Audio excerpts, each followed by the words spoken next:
दोहरा कहन सुनन बो तब भयो ठहरायो अंत मतंत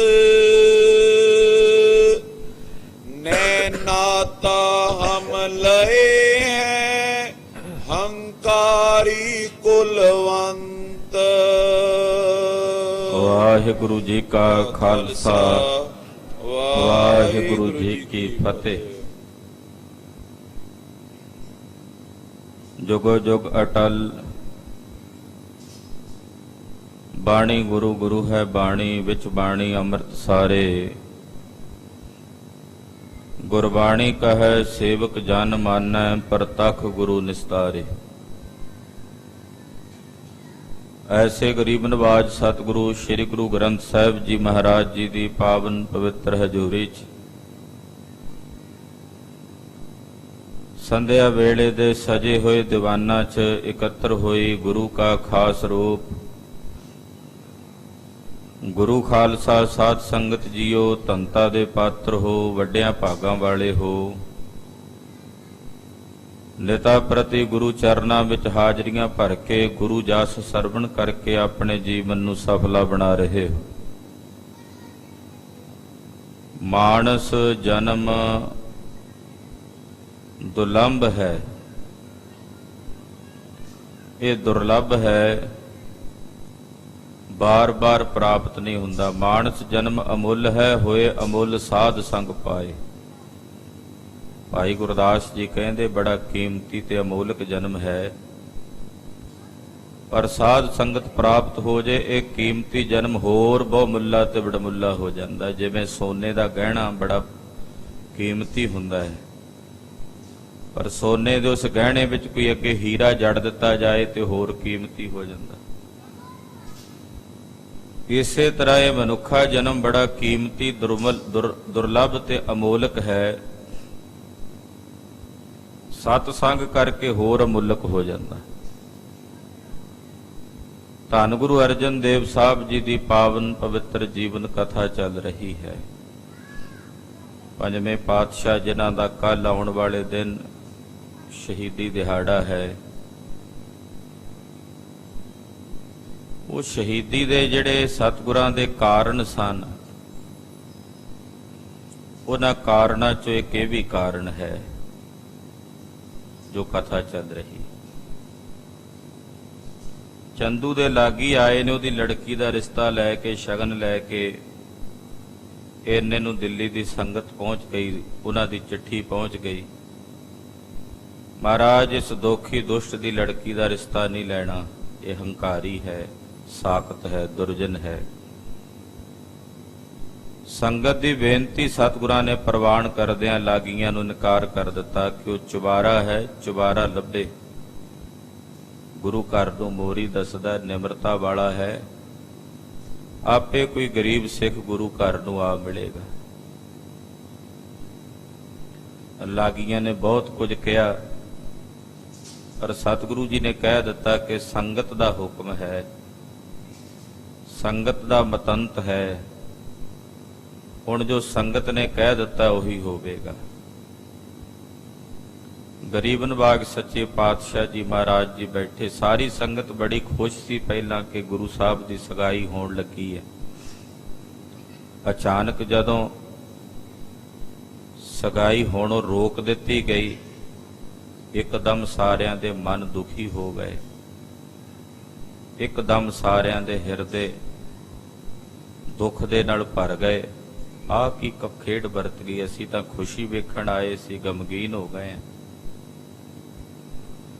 आओ इत्थों अगे कथा दी लड़ी प्रारंभ करिए। पंजवें पातशाह धन गुरु अर्जन देव साहिब जिन्हां बाबत पट कहंदे, जब लो नहीं भाग लिलार उदा तब लो भ्रमते फिरते बहुतायो। कल घोर समुद्र में बूढ़ थे कब हूँ मिट है नहीं रे पछतायो। तत् विचार यह मथुरा जगतारन को अवतार बनायो। जप्यो जन अर्जन देव गुरु फिर संकट जो गर्भ ना आयो। जग और न याहे महातम मैं अवतार उजागर आन कियो। तिनके दुख कोटक दूर गए मथुरा जन अमृत नाम पियो। एह पद्धत ते मत चूकह रे मन भेद बभेद न जान बियो। पर तछ हृदय गुरे अर्जन कह हर पूरन ब्रह्म निवास लियो। तरण गगन नभ खंड में जोत स्वरूपी रहो पार। पन मथुरा कछ भेद नहीं गुर अर्जन पर तख हार।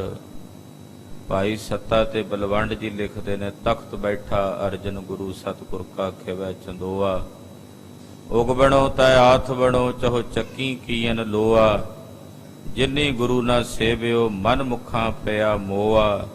धूणी चौणी करा मात सच्चे का सच्चा ढोआ। चारे जागे चौह जुगी पंचायन आपे होआ। ऐसे महान सतगुरु श्री गुरु अर्जन देव साहिब सच्चे पातशाह दे पवित्र चरनां नाल सुरतियां जोड़िए। कलयुग जहाज अर्जन गुरु सगल सृष्ट लग बेतरहो। गुरु अर्जन देव साहब दे चरणां दा ध्यान धारो। आखो जी सतनाम श्री वाहिगुरु साहिब जी। सतनाम श्री वाहिगुरु साहिब जी। दोहरा कहन सुनन बहु तब पयो। ठहरियो अंत मतंत। एकदम बहुत कहना सुनना होया। लागियां ने भी बहुत गल्लां कहीਆਂ। ਹੋਰ ਵੀ ਕਈ ਉੱਥੇ ਸਿੱਖ ਬੋਲ ਰਹੇ ਸਨ ਕਿ ਇਹ ਨਹੀਂ ਹੋ ਸਕਦਾ, ਹੁਣ ਨਹੀਂ ਇਹ ਰਿਸ਼ਤਾ ਹੋ ਸਕਦਾ, ਖਟਾਸ ਪੈਦਾ ਹੋ ਗਈ ਹੈ। ਨਾਲੇ ਸਾਖਤ ਨਾਲ ਗੁਰੂ ਘਰ ਦਾ ਕੀ ਮੇਲ ਹੋ ਸਕਦਾ ਹੈ। ਏਦਾਂ ਬਹੁਤ ਸਾਰੀਆਂ ਗੱਲਾਂ ਕਈਆਂ ਸੁਣੀਆਂ ਗਈਆਂ। ਆਖਰਕਾਰ ਸਾਰੀ ਸੰਗਤ ਨੇ ਇਹ ਮਤ ਕਰ ਲਿਆ, ਇਹ ਮਤਾ ਪਕਾ ਲਿਆ। नैनाता हम लए हैं ਹੰਕਾਰੀ ਕੁਲਵੰਤ। ਅਖੀਰ ਨੂੰ ਇਹ ਮਤਾ ਸਾਰੀ ਸੰਗਤ ਵੱਲੋਂ ਕਰ ਲਿਆ ਗਿਆ। ਗੁਰੂ ਪਾਤਸ਼ਾਹ ਜੀ ਮਹਾਰਾਜ ਜੀ ਵੱਲੋਂ ਕਰ ਲਿਆ ਗਿਆ ਕਿ ਇਸ ਹੰਕਾਰੀ ਚੰਦੂ ਦੀ ਲੜਕੀ ਦਾ ਰਿਸ਼ਤਾ ਸ਼੍ਰੀ ਗੁਰੂ ਹਰਗੋਬਿੰਦ ਸਾਹਿਬ ਜੀ ਮਹਾਰਾਜ ਜੀ ਵਾਸਤੇ ਨਹੀਂ ਲਿਆ ਜਾਵੇਗਾ। ਇਹ ਮਤਾ, ਇਹ ਫੈਸਲਾ ਸਾਰੀ ਸੰਗਤ ਵੱਲੋਂ ਕੀਤਾ ਗਿਆ। ਜੋ ਪਈ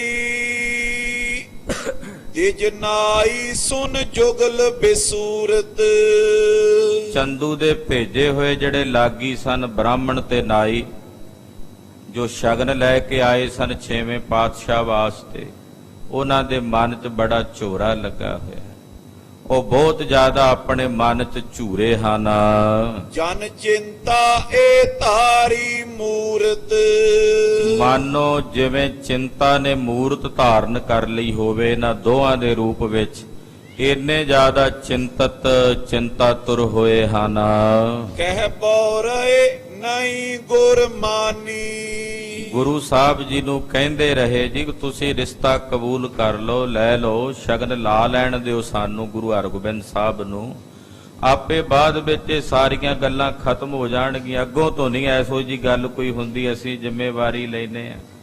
ਪਰ ਮਹਾਰਾਜ ਗੁਰੂ ਅਰਜਨ ਦੇਵ ਸਾਹਿਬ ਸੱਚੇ ਪਾਤਸ਼ਾਹ ਨੇ ਇਹਨਾਂ ਦੀ ਗੱਲ ਨਹੀਂ ਮੰਨੀ, ਕਿਉਂਕਿ ਸਾਖਤ ਨਾਲ ਗੁਰੂ ਘਰ ਦਾ ਸੰਗ ਜੋੜ ਹੀ ਨਹੀਂ ਸਕਦਾ, ਹੋ ਹੀ ਨਹੀਂ ਸਕਦਾ। ਕੈ ਪੋ ਸੰਗਤ ਕੋ ਪ੍ਰਿਆ ਜਾਨੀ। ਮਹਾਰਾਜ ਜੀ ਨੇ ਆਪਣੀ ਸੰਗਤ ਦਾ ਕਹਿਣਾ ਪਿਆਰਾ ਕਰਕੇ ਜਾਣਿਆ। ਜੋ ਸੰਗਤ ਨੇ ਬੇਨਤੀ ਕੀਤੀ, ਸੰਗਤ ਦੀ ਬੇਨਤੀ ਨੂੰ ਮਹਾਰਾਜ ਜੀ ਨੇ ਪ੍ਰਵਾਨ ਕੀਤਾ। ਔਰ ਖਾਲਸਾ ਜੀ ਮੁਰਦਾ ਦਿਲ ਲੋਕਾਂ ਵਿੱਚ ਜਾਨ ਪਾਉਣ ਵਾਸਤੇ ਸਤਿਗੁਰੂ ਜੀ ਜਾਣਦੇ ਸਨ। ਮੈਂ ਕੱਲ ਵੀ ਬੇਨਤੀ ਕੀਤੀ ਸੀ, ਗੁਰਦੇਵ ਨੂੰ ਪਤਾ ਸੀ ਇਸ ਗੱਲ ਦਾ ਕਿ ਚੰਦੂ ਦੀ ਲੜਕੀ ਦਾ ਰਿਸ਼ਤਾ ਮੋੜਨਾ ਯਾਨੀ ਕਿ ਉਹਦੇ ਨਾਲ ਬਗਾਵਤ ਕਰਨੀ, ਉਹ ਵੀ ਬਾਦਸ਼ਾਹ ਦੇ ਦੀਵਾਨ ਨਾਲ, ਉਹ ਸਾਡੇ ਲਈ ਬੜੀ ਦੁਖਦਾਈ ਸਾਬਤ ਹੋ ਸਕਦੀ ਹੈ। ਪਰ ਗੁਰਦੇਵ ਨੇ ਜਿਹੜੇ ਮੁਰਦਾ ਦਿਲ ਲੋਕ ਸਨ ਉਹਨਾਂ ਅੰਦਰ ਅਸੂਲ ਪ੍ਰਸਤੀ ਸਿਖਾਉਣ ਵਾਸਤੇ, ਸੰਗਤ ਨੂੰ ਸਨਮਾਨ ਦੇਣ ਵਾਸਤੇ, ਗਰੀਬਨ ਬਾਗ ਸੱਚੇ ਪਾਤਸ਼ਾਹ ਜੀ ਨੇ ਸੰਗਤ ਦਾ ਕਿਹਾ ਪ੍ਰਵਾਨ ਕੀਤਾ, ਚੰਦੂ ਦੀ ਲੜਕੀ ਦਾ ਰਿਸ਼ਤਾ ਕਬੂਲ ਨਹੀਂ ਕੀਤਾ। ਜਬ ਸ਼੍ਰੀ ਅਰਜਨ ਏਵ ਉਚਾਰਾ, ਜਦੋਂ ਗੁਰੂ ਅਰਜਨ ਦੇਵ ਸਾਹਿਬ ਸੱਚੇ ਪਾਤਸ਼ਾਹ ਜੀ ਨੇ ਇਹ ਬਚਨ ਉਚਾਰਨ ਕੀਤੇ, ਹਮੇ ਮਿਲੇ ਕੋ ਨਿਰਹੰਕਾਰਾ, ਮਹਾਰਾਜ ਜੀ ਨੇ ਬਚਨ ਕੀਤਾ ਕਿ ਸਾਨੂੰ ਕੋਈ ਗੁਰੂ ਹਰਗੋਬਿੰਦ ਸਾਹਿਬ ਜੀ ਵਾਸਤੇ ਕੋਈ ਗੁਰੂ ਘਰ ਦਾ ਸਿੱਖ ਜਿਹੜਾ ਨਿਰਹੰਕਾਰ ਹੋਵੇਗਾ, ਜਿਹਦੇ ਅੰਦਰ ਕੋਈ ਹਉਮੈ ਹੰਕਾਰ ਨਹੀਂ ਹੋਵੇਗਾ, ਆਪਣੇ ਕੁੱਲ ਦਾ, ਆਪਣੀ ਰੁਤਬੇ ਦਾ, ਆਪਣੀ ਬਰਾਦਰੀ ਦਾ, ਜਾਤੀ ਦਾ, ਇਹੋ ਜਿਹਾ ਕੋਈ ਨਿਰਹੰਕਾਰ ਸਿੱਖ ਜਿਹੜਾ ਹੈ ਉਹ ਸਾਨੂੰ ਮਿਲੇਗਾ। ਡੱਲੇ ਕੀ ਵਾਸੀ ਸਿੱਖ ਬੈਸੇ, ਖਾਲਸਾ ਜੀ ਜਦੋਂ ਪੰਜਵੇਂ ਪਾਤਸ਼ਾਹ ਨੇ ਇਹ ਬਚਨ ਕਹੇ, ਡੱਲੇ ਪਿੰਡ ਦੇ ਰਹਿਣ ਵਾਲੇ ਇੱਕ ਮਹਾਨ ਗੁਰਸਿੱਖ, ਡੱਲਾ ਪਿੰਡ ਉਹ ਮਹਾਨ ਤੇ ਪਵਿੱਤਰ ਨਗਰ ਹੈ ਜਿਸ ਨਗਰ ਵਿੱਚ ਸ੍ਰੀ ਗੁਰੂ ਅਮਰਦਾਸ ਤੀਸਰੇ ਪਾਤਸ਼ਾਹ ਜੀ ਮਹਾਰਾਜ ਜੀ ਦੇ ਸਮੇਂ 72 ਬ੍ਰਹਮ ਗਿਆਨੀ ਰਹਿੰਦੇ ਸਨ। ਇੱਕੋ ਪਿੰਡ 'ਚ 72 ਮਹਾਂਪੁਰਸ਼ ਬ੍ਰਹਮ ਗਿਆਨੀ ਹੋਏ ਡੱਲੇ ਪਿੰਡ 'ਚ। ਉਸੇ ਪਿੰਡ ਦੇ ਵਿੱਚ ਉਹਨਾਂ 72 ਬ੍ਰਹਮ ਗਿਆਨੀਆਂ 'ਚ ਇੱਕ ਮਹਾਨ ਸਿੱਖ ਹੋ ਨਿਬੜੇ ਭਾਈ ਪਾਰੋ ਜੀ ਪਰਮਹੰਸ, ਜਿਨ੍ਹਾਂ ਨੂੰ ਭਾਈ ਗੁਰਦਾਸ ਜੀ ਨੇ ਆਪਣੀ 11ਵੀਂ ਵਾਰ ਵਿੱਚ ਪਰਮਹੰਸ ਸ਼ਬਦ ਨਾਲ ਸੰਬੋਧਨ ਕੀਤਾ, ਭਾਈ ਪਾਰੋ ਪਰਮਹੰਸ। ਉਹਨਾਂ ਦੀ ਅੰਸ਼ ਵੰਸ਼ ਵਿੱਚੋਂ ਸਨ ਉਸੇ ਪਿੰਡ ਦੇ ਰਹਿਣ ਵਾਲੇ ਮਹਾਨ ਸਿੱਖ। ਸੁਨਿਓ ਬਖਾਨਿਓ ਸਤਿਗੁਰ ਜੈਸੇ, ਇਹਨਾਂ ਦਾ ਨਾਮ ਸੀ ਨਰਾਇਣ ਦਾਸ। ਉਸ ਪਿੰਡ ਦੇ ਰਹਿਣ ਵਾਲੇ ਸਨ, ਡੱਲੇ ਦੇ ਭਾਈ ਪਾਰੋ ਜੀ ਦੀ ਅੰਸ਼ ਵੰਸ਼ ਚੋਂ ਸਨ। ਜਦੋਂ ਉਹਨਾਂ ਨੇ ਸੁਣਿਆ ਕਿ ਗੁਰੂ ਅਰਜਨ ਦੇਵ ਸਾਹਿਬ ਨੇ ਕਿਹਾ ਕਿ ਸਾਨੂੰ ਕੋਈ ਨਿਰਹੰਕਾਰੀ ਸਿੱਖ ਆਪੇ ਹੀ ਆ ਮਿਲੇਗਾ ਗੁਰੂ ਹਰਗੋਬਿੰਦ ਸਾਹਿਬ ਜੀ ਦੇ ਰਿਸ਼ਤੇ ਵਾਸਤੇ, ਉਸ ਸਿੱਖ ਨੇ ਜਦੋਂ ਇਹ ਗੱਲ ਸੁਣੀ, ਸ਼੍ਰੀ ਗੁਰ ਅਮਰਦਾਸ ਕੇ ਪਾਸ, ਖਾਲਸਾ ਜੀ ਇਹ ਸਿੱਖ ਵੀ ਕੋਈ ਸਧਾਰਨ ਸਿੱਖ ਨਹੀਂ, ਇਹਦਾ ਜਿਹੜਾ ਵਡੇਰਾ ਹੈ, ਇਸ ਸਿੱਖ ਦਾ ਜਿਹੜਾ ਬਜ਼ੁਰਗ ਹੈ, ਉਹ ਸ੍ਰੀ ਗੁਰੂ ਅਮਰਦਾਸ ਤੀਸਰੇ ਪਾਤਸ਼ਾਹ ਜੀ ਮਹਾਰਾਜ ਜੀ ਦੇ ਕੋਲ ਭਾਈ ਪਾਰੋ ਪਇਓ ਪ੍ਰਕਾਸ਼, ਭਾਈ ਪਾਰੋ ਜੀ ਪਰਮਹੰਸ ਹੋਏ ਨੇ, ਜਿਹੜੇ ਗੁਰੂ ਅਮਰਦਾਸ ਸਾਹਿਬ ਜੀ ਦੇ ਅਨੰਨ ਸੇਵਕ ਸਨ। ਆ ਜਿਹੜਾ ਵਿਸਾਖੀ ਦਾ ਜੋੜ ਮੇਲਾ ਗੁਰੂ ਘਰ ਵਿੱਚ ਮਨਾਉਣ ਦੀ ਮਰਿਆਦਾ ਚੱਲੀ ਸੀ, ਉਹ ਭਾਈ ਪਾਰੋ ਜੀ ਦੇ ਕਹਿਣ ਤੇ ਚਲਾਈ ਗਈ ਸੀ। ਬੜੇ ਮਹਾਨ ਸਿੱਖ ਸਨ ਭਾਈ ਪਾਰੋ ਜੀ, ਇੰਨੀ ਉੱਚੀ ਅਵਸਥਾ ਦੇ ਮਾਲਕ ਸਨ ਕਿ ਇੱਕ ਦਿਨ ਗੁਰੂ ਅਮਰਦਾਸ ਤੀਸਰੇ ਪਾਤਸ਼ਾਹ ਨੇ ਬਚਨ ਕੀਤਾ, ਭਾਈ ਪਾਰੋ ਜੀ ਸਾਡਾ ਚਿੱਤ ਕਰਦਾ ਗੁਰਤਾ ਗੱਦੀ ਤੁਹਾਨੂੰ ਦੇ ਦਈਏ। ਪਰ ਅੱਗੋਂ ਭਾਈ ਪਾਰੋ ਜੀ ਇਹੋ ਜਿਹੇ ਮਹਾਨ ਸਿੱਖ ਤਿਆਗੀ ਕਹਿਣ ਲੱਗੇ, ਸੱਚੇ ਪਾਤਸ਼ਾਹ ਮੈਨੂੰ ਤੁਹਾਡੇ ਚਰਨਾਂ ਦੀ ਸਿੱਖੀ ਚਾਹੀਦੀ ਹੈ, ਗੁਰਿਆਈ ਗੁਰੂ ਨੂੰ ਹੀ ਬਣਾਉਂਦੀ ਹੈ, ਮੈਨੂੰ ਤਾਂ ਸਿੱਖੀ ਦੀ ਦਾਤ ਬਖਸ਼ੋ। ਇਹੋ ਜੇ ਮਹਾਨ ਸਿੱਖ ਹੋਏ ਭਾਈ ਪਾਰੋ ਜੀ ਜੁਲਕਾ, ਜਨਮਿਓ ਤਿਸ ਕੇ ਬੰਸ ਮਝਾਰੇ, ਭਾਈ ਪਾਰੋ ਜੀ ਪਰਮਹੰਸ ਦੀ ਬੰਸ ਦੇ ਵਿੱਚ, ਉਹਨਾਂ ਦੀ ਕੁਲ ਦੇ ਵਿੱਚ ਇਹਨਾਂ ਦਾ ਜਨਮ ਹੋਇਆ। ਨਾਮ ਨਾਰਾਇਣ ਦਾਸ ਉਚਾਰੇ, ਔਰ ਇਹਨਾਂ ਦਾ ਨਾਮ ਸੀ ਭਾਈ ਨਾਰਾਇਣ ਦਾਸ। ਭਾਈ ਨਾਰਾਇਣ ਦਾਸ ਇਹਨਾਂ ਦਾ ਨਾਮ ਹੈ। ਕਿਰਪਾ ਦ੍ਰਿਸ਼ਟ ਸਿੱਖਨ ਦਿਸ਼ ਜਾਨੀ, ਸਤਿਗੁਰੂ ਜੀ ਦੀ ਕਿਰਪਾ ਦ੍ਰਿਸ਼ਟੀ ਸਿੱਖਾਂ ਵੱਲ ਵੇਖੀ ਭਾਈ ਨਾਰਾਇਣ ਦਾਸ ਨੇ। ਇਹ ਪੰਜਵੇਂ ਪਾਤਸ਼ਾਹ ਜੀ ਮਹਾਰਾਜ ਆਪਣੇ ਸਿੱਖਾਂ ਨਾਲ ਬਹੁਤ ਹਿੱਤ ਕਰ ਰਹੇ ਨੇ, ਆਪਣੇ ਸਿੱਖਾਂ ਵੱਲ ਕਿਰਪਾ ਦ੍ਰਿਸ਼ਟੀ ਕਰ ਰਹੇ ਹਨ। ਨਿਜ ਮਨ ਮੈਂ ਗਿਨਤੀ ਤਬ ਠਾਨੀ, ਉਸ ਵਕਤ ਆਪਣੇ ਮਨ ਵਿੱਚ, ਆਪਣੇ ਹਿਰਦੇ ਵਿੱਚ ਭਾਈ ਨਾਰਾਇਣ ਦਾਸ ਜੀ ਨੇ ਵਿਚਾਰ ਕੀਤੀ, ਸੋਚਿਆ, ਸੁਤਾ ਸਪਤ ਸੰਮਤ ਕੀ ਮੇਰੀ, ਭਾਈ ਨਾਰਾਇਣ ਦਾਸ ਜੀ ਨੇ ਸੋਚਿਆ ਕਿ ਮੇਰੀ ਇੱਕ ਧੀ ਹੈ ਜਿਹਦੀ ਉਮਰ 7 ਕੁ ਸਾਲ ਦੀ ਹੈ। ਨਾਤਾ ਦਿਓ ਜਿਨੇ ਗੁਰ ਫੇਰੀ, ਮੈਂ ਆਪਣੀ ਧੀ ਦਾ ਰਿਸ਼ਤਾ ਗੁਰੂ ਹਰਗੋਬਿੰਦ ਸਾਹਿਬ ਲਈ ਦੇ ਦੇਵਾਂ, ਜੇ ਸਤਿਗੁਰੂ ਜੀ ਮਨਾ ਨਾ ਕਰਨ, ਜੇ ਸਤਿਗੁਰੂ ਜੀ ਨਾ ਮੋੜਨ ਤੇ ਮੈਂ ਆਪਣੀ ਧੀ ਦਾ ਰਿਸ਼ਤਾ ਗੁਰੂ ਹਰਗੋਬਿੰਦ ਸਾਹਿਬ ਜੀ ਲਈ ਦੇ ਦੇਵਾਂ। ਨਿਰਹੰਕਾਰ ਗਰੀਬ ਜੇ ਹੋਏ। ਸਤਿਗੁਰੂ ਜੀ ਜੇ ਜਾਣਨਗੇ ਕਿ ਨਰੈਣ ਦਾਸ ਨਿਰਹੰਕਾਰ ਹੈ, ਗਰੀਬ ਸਿੱਖ ਹੈ, ਜੇ ਮੈਨੂੰ ਨਿਰਹੰਕਾਰ ਤੇ ਗਰੀਬ ਪਛਾਣਨਗੇ ਤੇ ਜਰੂਰ ਮੇਰੀ ਬੇਨਤੀ ਪ੍ਰਵਾਨ ਕਰਨਗੇ। ਦੇਨਾ ਤਾ ਹਮ ਲੈ ਸੋਏ। ਸਤਿਗੁਰੂ ਸੱਚੇ ਪਾਤਸ਼ਾਹ ਜੀ ਮਹਾਰਾਜ ਜੀ ਕਿਰਪਾ ਕਰਕੇ ਮੈਨੂੰ ਨਿਰਹੰਕਾਰ ਤੇ ਆਪਣੇ ਚਰਨਾਂ ਦਾ ਗਰੀਬ ਸਿੱਖ ਹੋਣ ਦਾ ਮਾਣ ਦੇ ਦੇਣਗੇ ਜੇ ਮੇਰੀ ਲੜਕੀ ਦਾ ਰਿਸ਼ਤਾ ਸਤਿਗੁਰੂ ਜੀ ਲੈ ਲੈਣ। ਨਿਮ ਸ਼੍ਰੀ ਗੁਰ ਨੇ ਬਾਤ ਬਖਾਨਾ। ਕਿਉਂਕਿ ਗੁਰੂ ਅਰਜਨ ਦੇਵ ਸਾਹਿਬ ਜੀ ਮਹਾਰਾਜ ਜੀ ਨੇ ਵੀ ਇਹੀ ਬਚਨ ਕਹੇ ਹਨ। ਸਫਲੈ ਸੋਏ ਹੋਏ ਨੇਹਾਨਾ। ਜਿਹੜੇ ਬਚਨ ਸਤਿਗੁਰੂ ਜੀ ਨੇ ਕਹੇ ਨੇ ਉਹ ਸਫਲੇ ਹੋਣਗੇ, ਉਹਨਾਂ ਦੇ ਵਿੱਚ ਰੰਚਕ ਭਰ ਵੀ ਕਿਸੇ ਪ੍ਰਕਾਰ ਦੀ ਨਿਸ਼ਫਲਤਾ ਨਹੀਂ ਹੈ। ਕਹੋ ਅਬੇ ਵਿੱਚ ਸਕਲ ਸਮਾਜਾ। ਮੈਂ ਸਤਿਗੁਰੂ ਸੱਚੇ ਪਾਤਸ਼ਾਹ ਜੀ ਦਾ ਸਮਾਜ ਲੱਗਾ ਹੋਇਆ, ਤਿਆਰੀ ਤਾਂ ਹੋਈ ਪਈ ਹੈ ਸਾਰੇ ਸਗਨਾਂ ਦੀ, ਤੇ ਇਸ ਸਮਾਜ ਦੇ ਵਿੱਚ ਹੀ ਮਹਾਰਾਜ ਜੀ ਨੂੰ ਬੇਨਤੀ ਕਰ ਲਵਾਂ। ਸ਼੍ਰੀ ਸਤਿਗੁਰ ਰਾਖੇ ਮਮ ਲਾਜਾ। ਮੈਨੂੰ ਆਸ ਹੈ ਕਿ ਸਤਿਗੁਰੂ ਜੀ ਮੇਰੀ ਲਾਜ ਰੱਖਣਗੇ। ਮੈਨੂੰ ਭਰੋਸਾ ਹੈ ਗੁਰਦੇਵ ਮੇਰੀ ਲੱਜਿਆ ਰੱਖਣਗੇ। ਇਸ ਜਗ ਮੈਂ ਤੋ ਆਏ ਸੋਹੇਲੀ। ਵਿੱਚ ਪਰ ਲੋਕ ਕੇ ਰਖਨ ਦੋਹੇਲੀ। ਇਸ ਲੋਕ ਦੇ ਵਿੱਚ ਤਾਂ ਕਿਸੇ ਦੀ ਲੱਜਿਆ ਰੱਖਣੀ ਸੌਖੀ ਹੋ ਸਕਦੀ ਹੈ, ਪਰ ਪਰਲੋਕ ਵਿੱਚ ਕਿਸੇ ਦੀ ਲੱਜਾ ਰੱਖਣੀ ਬੜੀ ਔਖੀ ਹੈ, ਬੜੀ ਕਠਿਨ ਹੈ। ਪਰ ਸਤਿਗੁਰੂ ਸੱਚੇ ਪਾਤਸ਼ਾਹ ਜੀ ਇਹੋ ਜੇ ਦਿਆਲੂ ਹਨ। ਰਾਖੇ ਤਹਾਂ ਸਹਾਇਕ ਹੋਏ। ਸਤਿਗੁਰੂ ਜੀ ਆਪਣੇ ਸੇਵਕਾਂ ਦੀ ਪਰਲੋਕ ਵਿੱਚ ਵੀ ਲੱਜਿਆ ਰੱਖਦੇ ਹਨ। ਇਸ ਲੋਕ ਦੇ ਵਿੱਚ ਤਾਂ ਕੋਈ ਵੀ ਰੱਖ ਲੈਂਦਾ, ਉਹ ਕਹਿ ਦਿੰਦਾ ਮੈਂ ਤੇਰੀ ਲਾਜ ਰੱਖੀ ਹੈ ਬਈ, ਪਰ ਪਰਲੋਕ ਵਿੱਚ ਕੋਈ ਬੰਦਾ ਨਹੀਂ ਲੱਜਿਆ ਰੱਖ ਸਕਦਾ। ਉੱਥੇ ਔਖਾ ਹੈ, ਉੱਥੇ ਤਾਂ ਸਤਿਗੁਰੂ ਜੀ ਸਹਾਇਤਾ ਕਰਨ, ਗੁਰਦੇਵ ਹੀ ਸਹਾਇਕ ਹੋ ਕੇ ਮਦਦ ਕਰ ਦੇਣ ਤਾਂ ਲੱਜਿਆ ਰਹਿ ਸਕਦੀ ਹੈ। ਵਿਦਤ ਬਾਤ ਕੁਛ ਛਪੀ ਨਾ ਸੋਏ। ਇਹ ਗੱਲ ਸਾਰੇ ਜਗਤ ਵਿੱਚ ਵਿਦਤ ਹੈ, ਪ੍ਰਗਟ ਹੈ, ਲੁਕੀ ਛਿਪੀ ਨਹੀਂ ਹੋਈ। ਜਾਂ ਤੇ ਸਤਿਗੁਰ ਪਰ ਪਰਵਾਸਾ। ਇਸ ਕਰਕੇ ਮੇਰਾ ਸਤਿਗੁਰੂ ਜੀ ਦੇ ਚਰਨਾਂ ਤੇ ਪ੍ਰਵਾਸਾ ਹੈ। ਪੂਰਨ ਕਰੇ ਮੋਹਿ ਮਮ ਆਸਾ। ਮੈਨੂੰ ਭਰੋਸਾ ਹੈ ਕਿ ਸਤਿਗੁਰੂ ਜੀ ਗੁਰੂ ਅਰਜਨ ਦੇਵ ਸਾਹਿਬ ਮੇਰੀ ਆਸਾ ਪੂਰਨ ਕਰਨਗੇ। ਭਾਈ ਪਾਰੋ ਕੋ ਬਰ ਭਇਓ। ਕਿਉਂਕਿ ਖਾਲਸਾ ਜੀ ਗੁਰੂ ਅਮਰਦਾਸ ਸਾਹਿਬ ਜੀ ਨੇ ਭਾਈ ਨਰੈਣ ਦਾਸ ਦੇ ਵਡੇਰੇ ਭਾਈ ਪਾਰੋ ਜੀ ਨੂੰ ਇੱਕ ਬਚਨ ਕੀਤਾ ਸੀ। ਧੰਨ ਗੁਰੂ ਅਮਰਦਾਸ ਜੀ ਜਦੋਂ ਉਹਨਾਂ ਨੇ ਕਿਹਾ ਨਾ ਮਹਾਰਾਜ ਮੈਨੂੰ ਸਿੱਖੀ ਦਿਓ, ਤੇ ਗੁਰੂ ਅਮਰਦਾਸ ਜੀ ਨੇ ਭਾਈ ਪਾਰੋ ਜੀ ਨੂੰ ਬਚਨ ਕੀਤਾ ਸੀ। ਸ਼੍ਰੀ ਗੁਰ ਅਮਰਦਾਸ ਜੀ ਦਇਓ। ਧੰਨ ਗੁਰੂ ਅਮਰਦਾਸ ਜੀ ਮਹਾਰਾਜ ਜੀ ਨੇ ਬਚਨ ਕੀਤਾ ਸੀ ਭਾਈ ਪਾਰੋ ਜੀ ਨੂੰ। ਗੁਰ ਕਰ ਸੋ ਤੁਵ ਕੁਲ ਕੋ ਨਾਤਾ।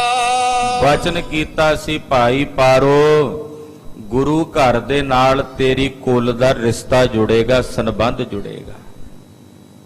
ਗੁਰੂ ਅਮਰਦਾਸ ਜੀ ਇੱਕ ਦਿਨ ਇੰਨੇ ਖੁਸ਼ ਹੋਏ ਭਾਈ ਪਾਰੋ ਤੇ, ਬਚਨ ਕੀਤਾ ਸੀ ਭਾਈ ਪਾਰੋ ਤੇਰੀ ਕੁਲ ਦਾ ਰਿਸ਼ਤਾ ਗੁਰੂ ਘਰ ਦੇ ਨਾਲ ਜੁੜੇਗਾ, ਸੰਬੰਧ ਜੁੜੇਗਾ। ਹੋਏ ਹੈ ਆਗੇ ਜਗ ਬਖਿਆਤਾ।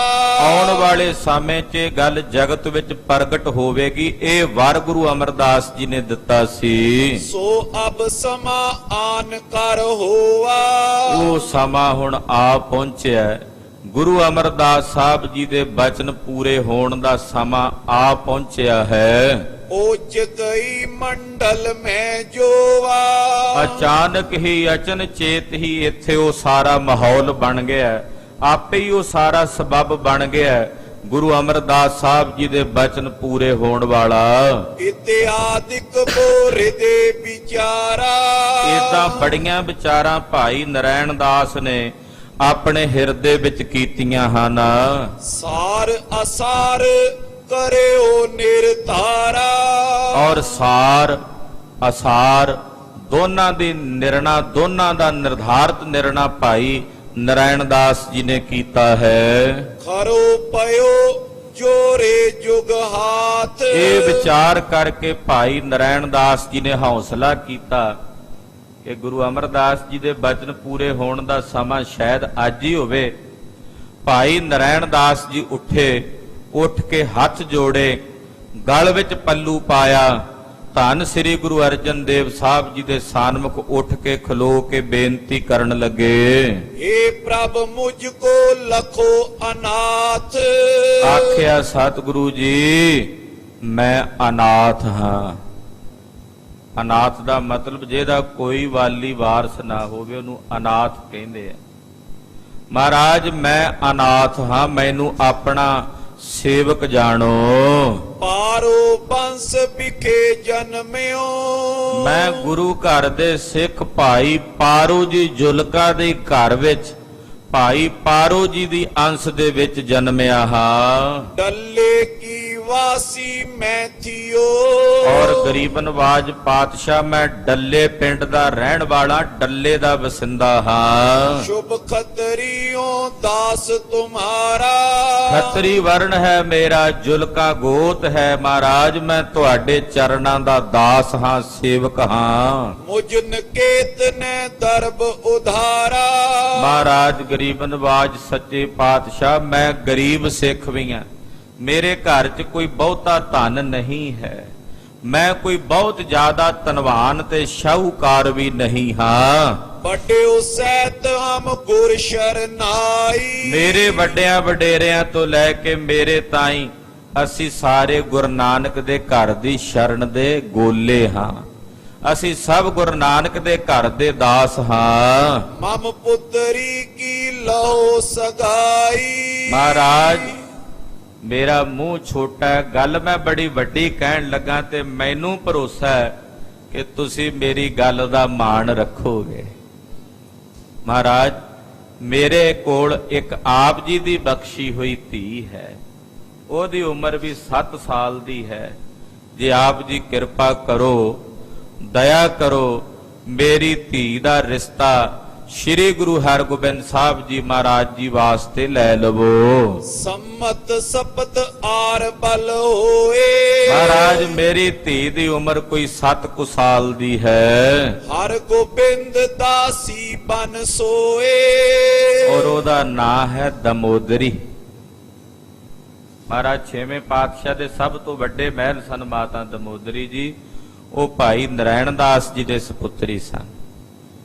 ਮਹਾਰਾਜ ਮੈਂ ਚਾਹੁੰਦਾ ਹਾਂ ਮੇਰੀ ਧੀ ਸ਼੍ਰੀ ਗੁਰੂ ਹਰਗੋਬਿੰਦ ਸਾਹਿਬ ਦੇ ਚਰਨਾਂ ਦੀ ਦਾਸੀ ਬਣੇ। ਲਾਜ ਬਿਨਾ ਮੈਂ ਸਭਾ ਮਝਾਰੀ। ਮਹਾਰਾਜ ਮੈਂ ਲਾਜ ਤੋਂ ਬਿਨਾ ਹੋ ਕੇ, ਨਿਝੱਕ ਹੋ ਕੇ ਇਸ ਸਭਾ ਦੇ ਵਿੱਚ ਆਪ ਜੀ ਨੂੰ ਬੇਨਤੀ ਕੀਤੀ ਹੈ। ਬਿਨਤੀ ਸ਼ਰਧਾ ਸਹਿਤ ਉਚਾਰੀ। ਔਰ ਬੜੀ ਭਾਵਨਾ ਤੇ ਸ਼ਰਧਾ ਨਾਲ ਆਪ ਜੀ ਦੇ ਚਰਨਾਂ 'ਚ ਬੇਨਤੀ ਕੀਤੀ ਹੈ।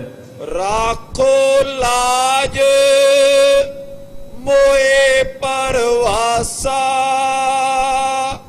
ਜਾਂ ਤੇ ਗਈ ਆਪਣੀ ਆਸਾ। ਮਹਾਰਾਜ ਤੁਸੀਂ ਮੇਰੀ ਲੱਜਿਆ ਰੱਖੋਗੇ, ਇਹ ਮੈਨੂੰ ਭਰੋਸਾ ਹੈ। ਇਸੇ ਭਰੋਸੇ ਕਰਕੇ ਮੈਂ ਤੁਹਾਡੇ ਚਰਨਾਂ 'ਚ ਇਹ ਆਸ ਜ਼ਾਹਰ ਕੀਤੀ। ਇਸੇ ਭਰੋਸੇ ਕਰਕੇ ਮੈਂ ਆਪ ਜੀ ਨੂੰ ਬੇਨਤੀ ਕੀਤੀ ਹੈ। ਸ਼੍ਰੀ ਅਰਜਨ ਸੁਨ ਪਏ ਪ੍ਰਸੰਨ। ਧੰਨ ਸ੍ਰੀ ਗੁਰੂ ਅਰਜਨ ਦੇਵ ਸਾਹਿਬ ਜੀ ਮਹਾਰਾਜ ਜੀ ਸੁਣ ਕੇ ਬੜੇ ਪ੍ਰਸੰਨ ਹੋਏ। ਭਲੇ ਸਮੇਂ ਬੋਲਿਓ ਸਿੱਖ ਧੰਨ। ਕਹਿੰਦੇ ਧੰਨ ਹੈ ਗੁਰੂ ਕੇ ਸਿੱਖਾ, ਧੰਨ ਹੈ। ਵੇਖੋ ਸਤਿਗੁਰੂ ਜੀ ਵੀ ਫਿਰ ਨਿਮਾਣਿਆਂ ਨੂੰ ਮਾਣ ਬਖਸ਼ਦੇ ਹਨ। ਕਹਿੰਦੇ ਧੰਨ ਹੈ ਗੁਰੂ ਕਿਆ ਸਿੱਖਾ, ਤੂੰ ਧੰਨ ਹੈ, ਬੜੇ ਭਲੇ ਸਮੇਂ ਬੇਨਤੀ ਕੀਤੀ। ਇਹ ਬੜਾ ਯੋਗ ਸਮਾਂ ਸੀ ਬੇਨਤੀ ਕਰਨ ਦਾ ਤੇਰੇ ਵੱਲੋਂ, ਔਰ ਬੜੇ ਭਲੇ ਸਮੇਂ ਤੈਂ ਬੇਨਤੀ ਕੀਤੀ ਹੈ। ਉਤਸਵ ਕੋ ਸਮਾਜ ਪਰ ਜੁੜਿਓ। ਇਸ ਵੇਲੇ ਉਤਸਵ ਦਾ ਸਮਾਜ ਜੁੜਿਆ ਹੋਇਆ ਹੈ। ਖੁਸ਼ੀ ਦਾ ਸਾਰਾ ਮਾਹੌਲ ਬਣਿਆ ਹੋਇਆ ਹੈ। ਸੋ ਤੈ ਨਾਏ ਨ ਬਿਰਥਾ ਕਰਿਓ। ਇਹ ਵਿਅਰਥ ਚਲਾ ਜਾਣਾ ਸੀ ਜੇ ਗੁਰੂ ਹਰਗੋਬਿੰਦ ਸਾਹਿਬ ਦੀ ਸਗਾਈ ਨਾ ਹੁੰਦੀ, ਇਹ ਵਿਅਰਥ ਚਲਾ ਜਾਣਾ ਸੀ। ਪਰ ਧੰਨ ਹੈ ਗੁਰੂ ਕੇ ਸਿੱਖਾ, ਤੂੰ ਇਸ ਸਮਾਗਮ ਨੂੰ ਵਿਅਰਥ ਨਹੀਂ ਜਾਣ ਦਿੱਤਾ, ਖੁਸ਼ੀ ਦੇ ਇਸ ਸਮਾਗਮ ਨੂੰ ਅਜਾਈ ਨਹੀਂ ਜਾਣ ਦਿੱਤਾ। ਮੰਗਲ ਨੋਕਾ ਜਿਉ ਵਿੱਚ ਧਾਰ। ਉਹ ਗੱਲ ਹੋਈ ਜਿਵੇਂ ਖੁਸ਼ੀਆਂ ਦੀ ਕਿਸ਼ਤੀ ਐਨ ਵਿਚਕਾਰ ਮੱਝ ਧਾਰ 'ਚ ਫਸ ਗਈ ਹੋਵੇ ਤੇ ਡਾਵਾਡੋਲ ਹੋ ਰਹੀ ਹੋਵੇ।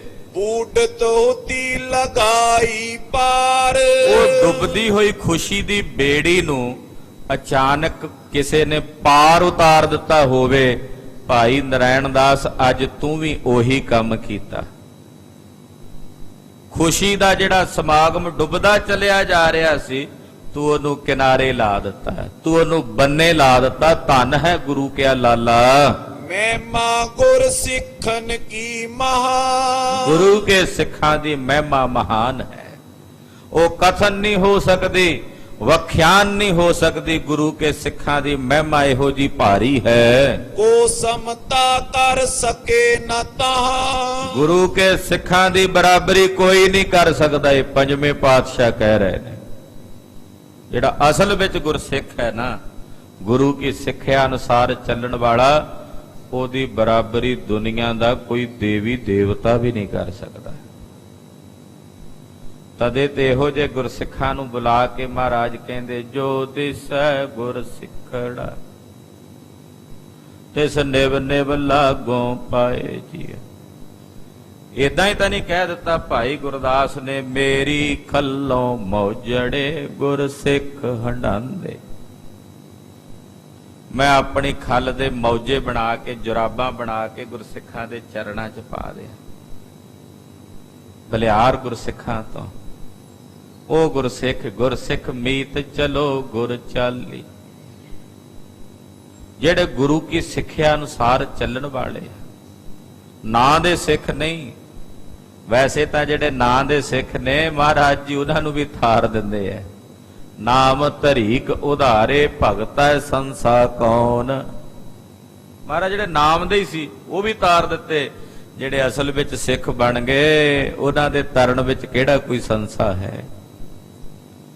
ਧੰਨ ਗੁਰੂ ਅਰਜਨ ਦੇਵ ਸਾਹਿਬ ਕਹਿ ਰਹੇ ਨੇ, ਧੰਨ ਹਨ ਗੁਰੂ ਕੇ ਸਿੱਖ, ਜਿਨ੍ਹਾਂ ਦੀ ਬਰਾਬਰੀ ਕੋਈ ਨਹੀਂ ਕਰ ਸਕਦਾ। ਸਤਿਗੁਰ ਕੋ ਸਿੱਖਨ ਸੋ ਮੇਲਾ। ਮਹਾਰਾਜ ਜੀ ਬਚਨ ਕਰਦੇ, ਕਹਿੰਦੇ ਸਭ ਤੋਂ ਵੱਡੇ ਭਾਗ ਗੁਰ ਸਿੱਖਾਂ ਕੇ। ਗੁਰਸਿੱਖਾਂ ਦੇ ਸਭ ਤੋਂ ਵੱਡੇ ਭਾਗ ਨੇ, ਉਹਨਾਂ ਦੇ ਜਿੰਨੇ ਵੱਡੇ ਭਾਗ ਕਿਸੇ ਹੋਰ ਦੇ ਹੋ ਹੀ ਨਹੀਂ ਸਕਦੇ। ਇਸ ਗੱਲ ਦਾ ਸਾਨੂੰ ਸਵੈ ਅਭਿਮਾਨ ਵੀ ਹੋਣਾ ਚਾਹੀਦਾ ਕਿ ਅਸੀਂ ਗੁਰੂ ਨਾਨਕ ਦੇ ਘਰ ਦੇ ਸਿੱਖ ਹਾਂ। ਜੇ ਕਿਤੇ ਮਾਣ ਕਰਨ ਨੂੰ ਚਿੱਤ ਕਰੇ ਨਾ, ਵੈਸੇ ਸਿੱਖ ਮਾਣ ਕਰਦਾ ਨਹੀਂ, ਪਰ ਜੇ ਆਵੇ ਮਨ 'ਚ ਵੀ ਅੱਜ ਮਾਣ ਕਰੀਏ ਤੇ ਫਿਰ ਮਾਣ ਕਰਿਆ ਕਰੋ, ਅਸੀਂ ਕਲਗੀਆਂ ਵਾਲੇ ਬਾਜਾਂ ਵਾਲੇ ਚੋਜੀ ਪ੍ਰੀਤਮ ਦੇ ਸਿੰਘ ਹਾਂ।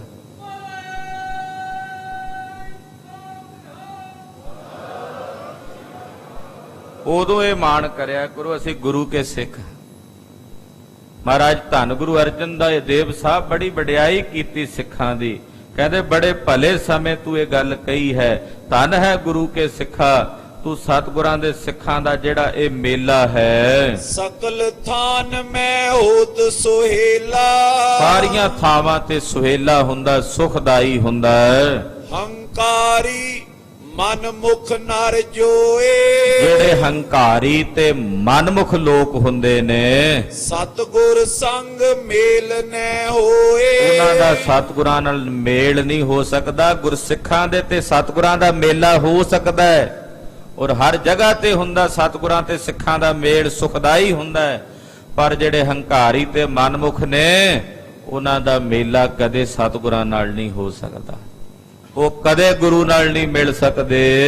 ਜੇ ਕਰ ਮਿਲੇ ਉਠੇ ਉਤਪਾਤ। ਤੇ ਜੇ ਕਿਤੇ ਮਿਲ ਜਾਣ ਤੇ ਫਿਰ ਉਤਪਾਤ ਹੀ ਉੱਠਦਾ, ਫਿਰ ਤਾਂ ਉਪਦਰਵ, ਲੜਾਈਆਂ ਤੇ ਝਗੜੇ ਹੀ ਪੈਦਾ ਹੁੰਦੇ ਨੇ। ਜਿਉ ਰਵ ਰਾਹੂ ਗਗਨ ਮਿਲ ਜਾਤ। ਕਹਿੰਦੇ ਜਿਵੇਂ ਆਕਾਸ਼ ਦੇ ਵਿੱਚ ਸੂਰਜ ਦੇ ਉੱਤੇ ਰਾਹੂ ਆ ਜਾਵੇ ਤੇ ਉਹਨੂੰ ਘੇਰ ਲੈਂਦਾ ਹੈ, ਉਹਦੇ ਲਈ ਦੁਖਦਾਈ ਹੋ ਜਾਂਦਾ ਹੈ। ਜਾਂ ਤੇ ਸ਼੍ਰੀ ਨਾਨਕ ਸੁਖਦਾਈ। ਇਸ ਕਰਕੇ ਧੰਨ ਗੁਰੂ ਨਾਨਕ ਦੇਵ ਸਾਹਿਬ ਸੱਚੇ ਪਾਤਸ਼ਾਹ ਸੁਖਦਾਈ ਹਨ। ਸਿੱਖਨ ਸੋ ਅਮ ਬਣਤ ਬਣਾਈ। ਸਾਡੀ ਗੁਰਸਿੱਖਾਂ ਨਾਲ ਬਣਤ ਬਣਾਈ। ਮਹਾਰਾਜ ਗੁਰੂ ਨਾਨਕ ਸਾਹਿਬ ਨੇ ਕਿਰਪਾ ਕੀਤੀ, ਚੰਦੂ ਨਾਲ ਨਹੀਂ, ਮਨਮੁਖ ਸਾਖਤ ਨਾਲ ਨਹੀਂ। ਭਾਈ ਨਰਾਇਣ ਦਾਸ ਜੀ ਤੁਹਾਡੇ ਵਰਗੇ ਸਿੱਖਾਂ ਨਾਲ ਸਾਡਾ ਸੰਬੰਧ ਜੋੜ ਦਿੱਤਾ। ਵੇਖੋ ਕਿੰਨੀ ਮਹਾਰਾਜ ਸੱਚੇ ਪਾਤਸ਼ਾਹ ਦੇ ਹਿਰਦੇ 'ਚ ਪ੍ਰੀਤ ਹੋਵੇਗੀ ਆਪਣੇ ਸਿੱਖਾਂ ਪ੍ਰਤੀ, ਕਿ ਗੁਰੂ ਨਾਨਕ ਸਾਹਿਬ ਨੇ ਕਿਰਪਾ ਕੀਤੀ ਹੈ ਕਿ ਤੁਹਾਡੇ ਵਰਗੇ ਸਿੱਖਾਂ ਨਾਲ ਸਾਡੀ ਬਣਤ ਬਣਾ ਦਿੱਤੀ ਹੈ। ਬ੍ਰਿਧ ਸੋ ਸ਼੍ਰੀ ਅਰਜਨ ਪਾਖਾ। ਬਾਬਾ ਬੁੱਢਾ ਸਾਹਿਬ ਜੀ ਕੋਲ ਬੈਠੇ ਸਨ। ਮਹਾਰਾਜ ਜੀ ਨੇ ਬਾਬਾ ਬੁੱਢਾ ਸਾਹਿਬ ਜੀ ਨੂੰ ਕਿਹਾ, ਪੂਰਨ ਕਰੋ ਸਭਨ ਅਭਿਲਾਖਾ। ਆਖਿਆ ਬਾਬਾ ਬੁੱਢਾ ਸਾਹਿਬ ਜੀ, ਅਭਿਲਾਖਾ ਸਾਰਿਆਂ ਦੀ ਪੂਰਨ ਕਰੋ। ਇਹ ਨਾਤਾ ਲੀਜੇ ਹਿਤ ਸਾਥ। ਇਹ ਨਾਤਾ ਹਿਤ ਨਾਲ ਲੈ ਲਓ ਗੁਰੂ ਹਰਗੋਬਿੰਦ ਸਾਹਿਬ ਜੀ ਵਾਸਤੇ। ਦੇਹੋ ਟੀਕਾ ਹਰ ਗੋਵਿੰਦ ਮਾਥ। ਤੇ ਹੁਣੇ ਸ੍ਰੀ ਗੁਰੂ ਹਰਗੋਬਿੰਦ ਸਾਹਿਬ ਜੀ ਦੇ ਮਸਤਕ ਤੇ ਸਗਾਈ ਦਾ ਤਿਲਕ ਲਾਓ। ਜਈਐ ਸਮਗਰੀ ਜੋ ਸਮੁਦਾਈ। ਜਿਹੜੀ ਸਮਗਰੀ ਚਾਹੀਦੀ ਹੈ ਇਸ ਵੇਲੇ ਭਾਈ ਨਰਾਇਣ ਦਾਸ ਜੀ ਨੂੰ, ਤੁਰਤ ਨਾਰਾਇਣ ਦਾਸ ਮੰਗਾਈ। ਭਾਈ ਨਰਾਇਣ ਦਾਸ ਜੀ ਨੇ ਉਸੇ ਵੇਲੇ ਮੰਗਾ ਲਈ। ਜਿਹੜੀ ਸਮਗਰੀ ਚਾਹੀਦੀ ਸੀ, ਸ਼ਗਨ ਦਾ ਜਿਹੜਾ ਸਮਾਨ ਚਾਹੀਦਾ ਸੀ, ਉਹ ਭਾਈ ਨਰਾਇਣ ਦਾਸ ਜੀ ਨੇ ਤੁਰਤ ਫੁਰਤ ਉਸੇ ਵੇਲੇ ਬਾਜ਼ਾਰ ਚੋਂ ਮੰਗਾ ਲਿਆ। ਪਾਈ ਹਰ ਗੋਵਿੰਦ ਕੀ ਚੋਰੀ। ਭਾਈ ਸਬਨ ਕੇ ਖੁਸ਼ੀ ਨਾ ਥੋਰੀ। ਖਾਲਸਾ ਜੀ ਸ਼ਗਨ ਦਾ ਸਮਾਨ ਆਇਆ। ਭਾਈ ਨਰਾਇਣ ਦਾਸ ਜੀ ਨੇ ਉਹ ਸਾਰੇ ਸ਼ਗਨ ਦਾ ਜੋ ਸਮਾਨ ਸੀ ਮਹਾਰਾਜ ਗੁਰੂ ਹਰਗੋਬਿੰਦ ਸਾਹਿਬ ਦੀ ਝੋਲੀ 'ਚ ਪਾਇਆ। ਸਭ ਪਾਸੇ ਵਧਾਈਆਂ ਵੱਜੀਆਂ, ਖੁਸ਼ੀਆਂ ਹੀ ਖੁਸ਼ੀਆਂ, ਖੇੜੇ ਹੀ ਖੇੜੇ। ਸਭ ਇੱਕ ਦੂਜੇ ਨੂੰ ਕਹਿੰਦੇ ਵਧਾਈਆਂ ਹੋਣ ਬਈ, ਵਧਾਈਆਂ ਹੋਣ। ਮਹਾਰਾਜ 6ਵੇਂ ਪਾਤਸ਼ਾਹ ਗੁਰੂ ਹਰਗੋਬਿੰਦ ਸਾਹਿਬ ਦੀ ਸਗਾਈ ਹੋ ਗਈ ਹੈ। ਕਰਿਓ ਨਿਕਾਸਨ ਮਸਤਕ ਟੀਕਾ। ਭਾਈ ਨਰਾਇਣ ਦਾਸ ਜੀ ਨੇ ਆਪ ਆਪਣੇ ਹੱਥੀਂ ਮਹਾਰਾਜ 6ਵੇਂ ਪਾਤਸ਼ਾਹ ਜੀ ਦੇ ਮੱਥੇ ਤੇ ਜਿਹੜਾ ਸਗਾਈ ਦਾ ਤਿਲਕ ਹੁੰਦਾ ਹੈ, ਉਹ ਤਿਲਕ ਕੱਢਿਆ ਹੈ। ਅਛਤ ਸਹਿਤ ਬਿਰਾਜਤ ਨੀਕਾ। ਔਰ ਮੱਥੇ ਤੇ ਤਿਲਕ ਮਹਾਰਾਜ ਜੀ ਦੇ ਉੱਤੇ ਬੜਾ ਸੁੰਦਰ ਸੋਭਨੀਕ ਹੋ ਰਿਹਾ ਹੈ। ਦੋਹਰਾ ਕੇਸਰ ਤਿਲਕ ਸੋ ਦੇਵ ਗੁਰ।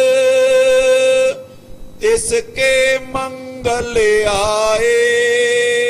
ਕਹਿੰਦੇ ਕੇਸਰ ਦਾ ਤਿਲਕ ਹੈ। ਹੁਣ ਕੇਸਰ ਦਾ ਰੰਗ ਜਦੋਂ ਤਿਲਕ ਬਣਦਾ ਪੀਲਾ ਹੋ ਜਾਂਦਾ ਹੈ, ਉਹ ਪੀਲੇ ਰੰਗ ਦਾ ਮਹਾਰਾਜ ਜੀ ਦੇ ਮੱਥੇ ਤੇ ਹੈ। ਅਛਤ ਜਨ ਸਸ ਕਲਾ। ਗਨ ਤਰਾਸ ਰਾਓ ਤੇ ਪਾਏ। ਤੇ ਕਹਿੰਦੇ ਉਹਦੇ ਵਿੱਚ ਇੱਕ ਚੋਲ ਦਾ ਦਾਣਾ ਉਹ ਏਦਾਂ ਜਪਦਾ ਹੈ ਕਿ ਜਿਵੇਂ ਉਸ ਸੂਰਜ ਦੇ ਵਿੱਚ ਚੰਦਰਮਾ ਆ ਕੇ ਲਪਾਏਮਾਨ ਹੋ ਗਿਆ ਹੋਵੇ। ਇਹੋ ਜਿਹਾ ਸੋਭਾ ਵਾਲਾ ਮਸਤਕ ਮਹਾਰਾਜ ਜੀ ਦਾ ਸ਼ੋਭਨੀਕ ਹੋ ਰਿਹਾ ਹੈ। ਜੋ ਪਈ ਧਨ ਧਨ ਸਭ ਸਭਾ ਪਖਾਨਾ। ਸਾਰੀ ਸੰਗਤ ਨੇ ਆਖਿਆ ਧੰਨ ਹੋ, ਧੰਨ ਹੋ, ਧੰਨ ਹੋ। ਦਾਸ ਨਾਰਾਇਣ ਬਹੁ ਸਨਮਾਨਾ। ਭਾਈ ਨਰਾਇਣ ਦਾਸ ਦਾ ਬੜਾ ਸਨਮਾਨ ਸਤਿਗੁਰਾਂ ਨੇ ਕੀਤਾ, ਬੜਾ ਸਤਿਕਾਰ ਕੀਤਾ ਭਾਈ ਨਰਾਇਣ ਦਾਸ ਜੀ ਦਾ। ਹਰੀ ਚੰਦ ਇੱਕ ਖੱਤਰੀ ਔਰ। ਭਾਈ ਨਰਾਇਣ ਦਾਸ ਜੀ ਨੂੰ ਵੇਖ ਕੇ ਤੇ ਲਾਗੇ ਇੱਕ ਹੋਰ ਗੁਰੂ ਕਾ ਲਾਲ ਬੈਠਾ ਹੈ। ਇਹ ਸਿੱਖ ਕੋਈ ਸਧਾਰਨ ਸਿੱਖ ਨਹੀਂ ਗੇ, ਜਿਨ੍ਹਾਂ ਦਾ ਮੇਰੇ ਸਤਿਗੁਰਾਂ ਦੇ ਘਰ ਨਾਲ ਰਿਸ਼ਤਾ ਜੁੜ ਰਿਹਾ ਨਾ, ਕੋਈ ਪੂਰਬਲੇ ਜਨਮਾਂ ਦੀ ਤਪੱਸਿਆ ਹੈ ਇਹਨਾਂ ਦੀ। ਇੱਕ ਸਿੱਖ ਹੋਰ ਬੈਠਾ ਸੀ ਲਾਗੇ, ਇਹਦਾ ਨਾਂ ਹੈ ਭਾਈ ਹਰੀ ਚੰਦ। ਇਹ ਪਤਾ ਕੌਣ ਭਾਗਸ਼ਾਲੀ ਪ੍ਰਤਾਪੀ ਸਿੱਖ ਹੈ? ਭਾਈ ਹਰੀ ਚੰਦ। ਜਿਨ੍ਹਾਂ ਦੇ ਸਥਾਨ ਤੇ ਬੈਠੇ ਆ ਉਹਨਾਂ ਦੇ ਨਾਨਾ ਜੀ ਹੋਣ ਦਾ ਸਤਿਕਾਰ ਹੈ। ਧੰਨ ਗੁਰੂ ਤੇਗ ਬਹਾਦਰ ਸਾਹਿਬ ਦੇ ਨਾਨਾ ਜੀ ਭਾਈ ਹਰੀ ਚੰਦ ਜੀ, ਇਹ ਬਕਾਲੇ ਪਿੰਡ ਦੇ ਰਹਿਣ ਵਾਲੇ ਸਨ।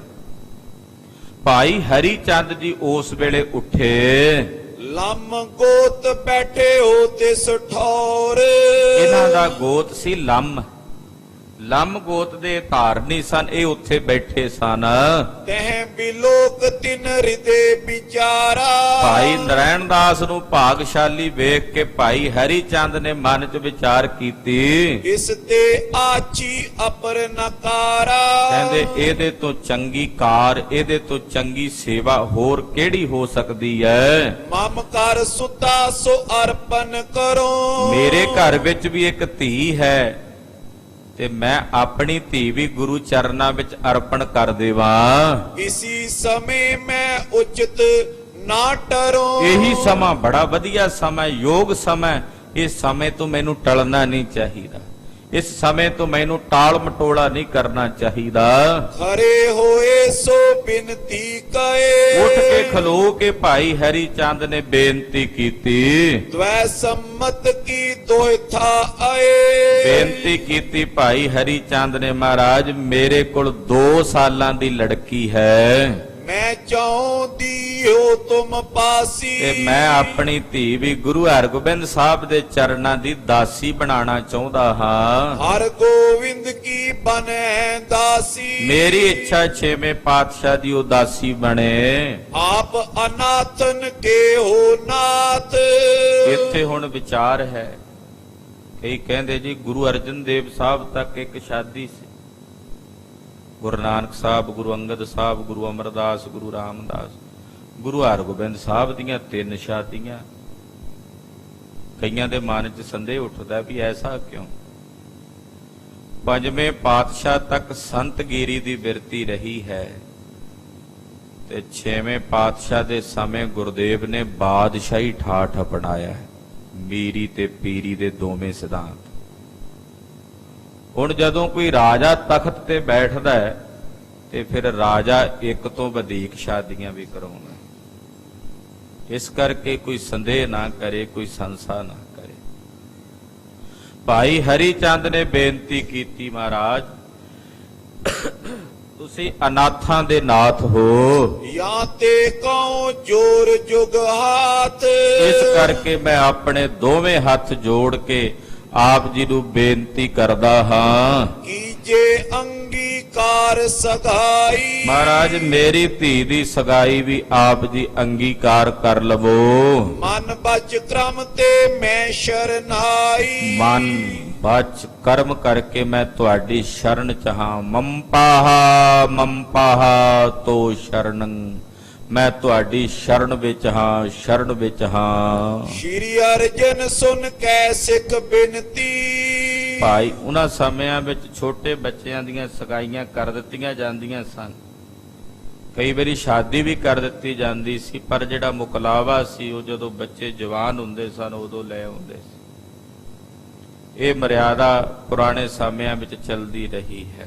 ਬਾਲ ਵਿਵਾਹ ਦੀ ਸਮਾਂ ਜਿਵੇਂ ਜਿਵੇਂ ਬੀਤਿਆ ਹੌਲੇ ਹੌਲੇ ਇਹਦੇ ਤੇ ਪਾਬੰਦੀ ਲੱਗਦੀ ਚਲੀ ਗਈ, ਰੋਕ ਲੱਗਦੀ ਚਲੀ ਗਈ।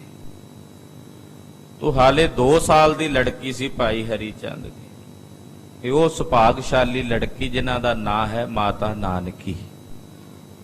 ਮਾਤਾ ਨਾਨਕੀ ਜੀ ਤੋ ਧੰਨ ਸ੍ਰੀ ਗੁਰੂ ਅਰਜਨ ਦੇਵ ਸਾਹਿਬ ਸੱਚੇ ਪਾਤਸ਼ਾਹ ਜੀ ਮਹਾਰਾਜ ਭਾਈ ਹਰੀ ਚੰਦ ਦੀ ਬੇਨਤੀ ਸੁਣੀ। ਭਏ ਪ੍ਰੇਮ ਵਸ ਤਜ ਸਭ ਗਿਣਤੀ। ਪ੍ਰੇਮ ਵਸ ਹੋ ਕੇ ਮਹਾਰਾਜ ਜੀ ਨੇ ਸਾਰੀਆਂ ਗਟੀਆਂ ਗਿਣਤੀਆਂ ਛੱਡ ਦਿੱਤੀਆਂ, ਤਿਆਗ ਦਿੱਤੀਆਂ। ਪਨਿਓ ਬਾਤ ਇਹ ਪੀ ਲੈ ਲਿਓ। ਮਹਾਰਾਜ ਜੀ ਨੇ ਗਿਣਤੀ ਮਿਣਤੀ ਨਹੀਂ ਕੀਤੀ, ਸੋਚਿਆ ਨਹੀਂ ਵੀ ਪਹਿਲਾਂ ਇੱਕ ਰਿਸ਼ਤਾ ਹੋ ਗਿਆ ਹੁਣ ਦੂਜਾ ਕਿਉਂ ਲੈਣਾ। ਮਹਾਰਾਜ ਜੀ ਨੇ ਆਖਿਆ ਚਲੋ ਭਾਈ ਇਹ ਵੀ ਲੈ ਲਵੋ ਰਿਸ਼ਤਾ। ਗੁਰੂ ਅਰਜਨ ਦੇਵ ਸਾਹਿਬ ਜੀ ਕਹਿੰਦੇ, ਕਿਉਂਕਿ ਪਤਾ ਸੀ ਮਹਾਰਾਜ ਜੀ ਨੂੰ ਅੱਗੇ ਗੁਰੂ ਘਰ ਵਿੱਚ ਬਾਦਸ਼ਾਹੀ ਠਾਠ ਹੋਣੇ ਆ, ਆਖਿਆ ਭਾਈ ਇਹ ਵੀ ਲੈ ਲਵੋ। ਆਸਾ ਸਿੱਖਨ ਕੀ ਪੂਰੇ ਹੋ। ਔਰ ਗੁਰੂ ਕੇ ਸਿੱਖਾਂ ਦੀ ਆਸਾ ਪੂਰੀ ਕਰ ਦਿਓ। ਲੈਣਾ ਦੇਣਾ ਸਾਥ ਹਮਾਰੇ। ਕਿਉਂਕਿ ਸਾਡੀ ਸਾਂਝ ਜਿਹੜੀ ਹੈ ਲੈਣ ਦੇਣ ਦੀ, ਉਹ ਤਾਂ ਸਾਡੇ ਸਿੱਖਾਂ ਨਾਲ ਹੀ ਹੈ ਨਾ।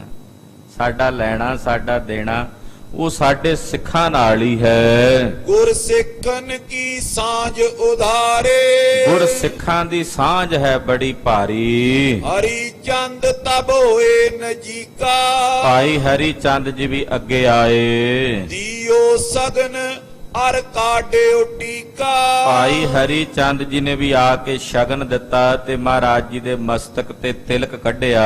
ਲੋਕ ਹਜ਼ਾਰੋਂ ਅਦਭੁਤ ਹੀਰੇ, ਹਜ਼ਾਰਾਂ ਲੋਕ ਖਲੋਤੇ ਇਹ ਅਦਭੁਤ ਨਜ਼ਾਰਾ ਵੇਖ ਰਹੇ ਨੇ। ਸਭ ਕੇ ਉਮਗਿਓ ਆਨੰਦ ਬਢੇਰੇ, ਸਾਰਿਆਂ ਦੇ ਹਿਰਦਿਆਂ 'ਚ ਭਾਰੀ ਆਨੰਦ ਉਮਗਿਆ। ਸਭ ਦੇ ਹਿਰਦੇ ਆਨੰਦ ਸਹਿਤ ਹੋਏ ਨੇ।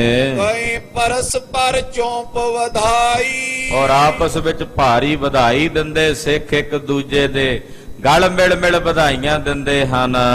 ਇੱਕ ਤਿਆਗੇ ਭਾਈ ਦੋਏ ਸਗਾਈ, ਕਹਿੰਦਾ ਵੇਖੋ ਮਹਾਰਾਜ ਸੱਚੇ ਪਾਤਸ਼ਾਹ ਦੇ ਘਰ ਦਾ ਪ੍ਰਤਾਪ। ਇੱਕ ਛੱਡਿਆ ਦੋ ਸਗਾਈਆਂ ਹੋ ਗਈਆਂ ਗੁਰੂ ਹਰਗੋਬਿੰਦ ਸਾਹਿਬ ਦੀਆਂ। ਇੱਕ ਛੱਡੀ ਹੈ ਤੇ ਕਹਿੰਦੇ ਦੋ ਸਗਾਈਆਂ ਹੋ ਗਈਆਂ ਨੇ। ਸਤਿਗੁਰ ਕੇ ਘਰ ਕਮੀ ਨ ਕੋਈ, ਸਤਿਗੁਰਾਂ ਦੇ ਘਰ ਦੇ ਵਿੱਚ ਕੋਈ ਕਮੀ ਨਹੀਂ। ਕਿਆ ਚੰਦੂ ਤੇ ਧਨੀ ਸੋਈ, ਕਿਆ ਹੋਇਆ ਚੰਦੂ ਜੇ ਉਹ ਧਨਵਾਨ ਹੈ, ਸ਼ਾਹੂਕਾਰ ਹੈ, ਗੁਰੂ ਘਰ ਵੀ ਕੋਈ ਛੋਟਾ ਹੈ?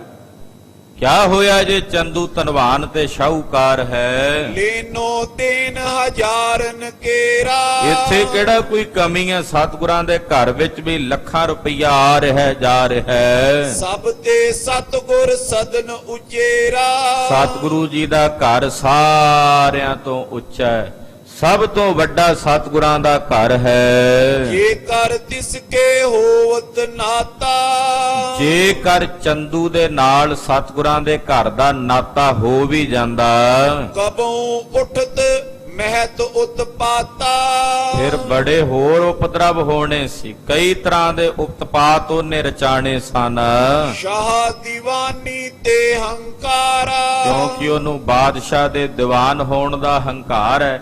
ਉਹਨੇ ਆਪਣੀ ਹੈਂਕੜ ਗੁਰੂ ਘਰ ਤੇ ਵੀ ਆ ਕੇ ਝਾੜਨੀ ਕਰਨੀ ਸੀ ਕਿ ਮੈਂ ਦੀਵਾਨ ਹਾਂ। ਗੁਰਸਿੱਖਾਂ ਨੂੰ ਵੀ ਤੰਗ ਕਰਿਆ ਕਰਨਾ ਸੀ। ਚੰਗਾ ਹੋਇਆ ਸਤਿਗੁਰੂ ਜੀ ਨੇ ਉਹਦਾ ਨਾਤਾ ਮੋੜ ਦਿੱਤਾ ਹੈ। ਬੋਲੇ ਤੇ ਕਬ ਪਰਤ ਬਿਗਾਰਾ, ਉਹਨੇ ਬੋਲਣੋਂ ਬਾਅਦ ਨਹੀਂ ਸੀ ਆਉਣਾ। ਉਹਦੀ ਆਦਤ ਹੈ, ਸੁਭਾਅ ਹੈ, ਮੂੰਹ ਫੱਕ ਹੈ। ਪਤਾ ਨਹੀਂ ਉਹਨੇ ਕੀ ਬੋਲ ਦੇਣਾ ਸੀ ਹੰਕਾਰ ਵਿੱਚ। ਗੁਰਸਿੱਖਾਂ ਦੇ ਸਾਹਮਣੇ ਕੁਝ ਬੋਲ ਪੈਂਦਾ, ਕੁਝ ਵੀ ਹੋ ਸਕਦਾ ਸੀ, ਮਾਹੌਲ ਵਿਗੜ ਸਕਦਾ ਸੀ। ਸਹੇ ਨ ਗੁਰ ਬਾਕ ਹੰਕਾਰੀ, ਉਸ ਹੰਕਾਰੀ ਦੇ ਬੋਲ ਗੁਰੂ ਸਾਹਿਬ ਨੇ ਸਹਿਣੇ ਨਹੀਂ ਸਨ। ਚੰਦੂ ਹਿਰਦੇ ਅਸ਼ਰਦਾ ਤਾਰੀ, ਕਿਉਂਕਿ ਚੰਦੂ ਦਾ ਹਿਰਦਾ ਅਸ਼ਰਦਾ ਨਾਲ ਸ਼ਰਧਾ ਤੋਂ ਵਿਹੂਣਾ ਹੈ। ਜਾਂ ਤੇ ਭਲੋ ਭਇਓ ਬਖਿਆਤਾ, ਚੰਗਾ ਹੋਇਆ ਇਹ ਗੱਲ ਵਧੀਆ ਹੋ ਗਈ ਹੈ। ਲਿਓ ਨ ਤਿਸ ਤਨੁ ਜਾ ਕੋ ਨਾਤਾ, ਉਹਦੀ ਲੜਕੀ ਦਾ ਨਾਤਾ ਸਤਿਗੁਰੂ ਜੀ ਨੇ ਨਹੀਂ ਲਿਆ, ਇਹ ਵੀ ਭਲਾ ਹੋਇਆ। ਤਤ ਛਿਨ ਜੁਗ ਨਾਤੇ ਹੋਏ ਗਏ, ਤਤ ਛਿਨ ਉਸੇ ਵੇਲੇ ਦੋ ਨਾਤੇ, ਦੋ ਰਿਸ਼ਤੇ ਹੋਰ ਹੋ ਗਏ। ਕਈ ਪਰਸਪਰ ਹਰਕਤ ਭਏ, ਇਹ ਤਾਂ ਸਾਰੇ ਆਪਸ ਵਿੱਚ ਬੜੀ ਖੁਸ਼ੀ ਨਾਲ ਗੱਲਾਂ ਬਾਤਾਂ ਕਰਦੇ ਹਨ ਸਿੱਖ।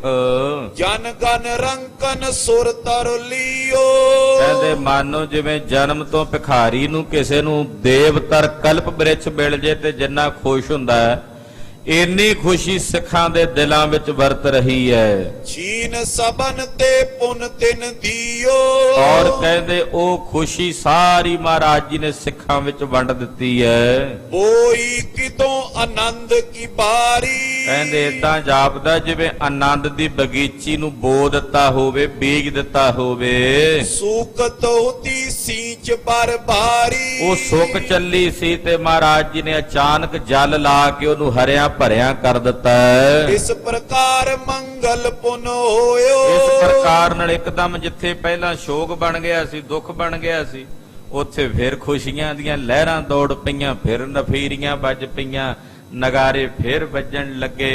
ਇਸੇ ਤਰ੍ਹਾਂ ਮਿਰਦੰਗ ਫੇਰ ਵੱਜਣ ਲੱਗੇ, ਸਾਜ਼ ਫੇਰ ਵੱਜਣ ਲੱਗੇ। ਸਕਲ ਸਮਾਜ ਆਨੰਦ ਕਰ ਜੋਇਓ, ਸਾਰੇ ਸਮਾਜ ਦੇ ਵਿੱਚ ਆਨੰਦ ਹੀ ਆਨੰਦ ਵਰਤ ਰਿਹਾ ਹੈ। ਹਰਕਤ ਚਿਤ ਗਾਵਤ ਪਿਕ ਬੈਨੀ, ਪਿਕ ਬੈਂਦੀਆਂ ਉੱਚੀ ਉੱਚੀ ਆਵਾਜ਼ ਵਿੱਚ ਗਾਉਣ ਲੱਗੀਆਂ।